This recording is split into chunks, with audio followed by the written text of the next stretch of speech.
భగవద్గీతలో భగవానుడు ఆత్మజ్ఞానాన్ని చాలా విస్తారంగా మనకు తెలియజేశారు.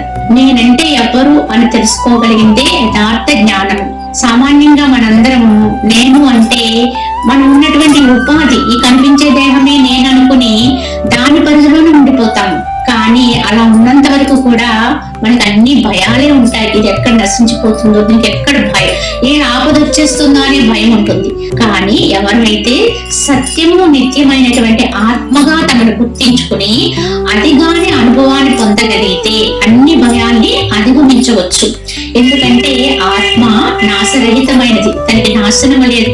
అది ఆయుధముల చేత ఖండించబడదు. ఎండలో పెడితే ఎండదు, అగ్నిలో వేస్తే దహింపబడదు, వానలో వేస్తే అది తడవదు. అటువంటి దేని వల్ల పంచభూతాలకు కూడా లొంగనటువంటి యథార్థమైనటువంటి నిత్య సత్యమైన ఆత్మయే నేను అనేటువంటి యథార్థ స్థితిని పొందగలడమే జ్ఞానము. ఇట్టి జ్ఞానం ఉత్తమ జ్ఞానం అని భగవాను మనకి ప్రబోధం చేశారు. హరి ఓం తత్సత్.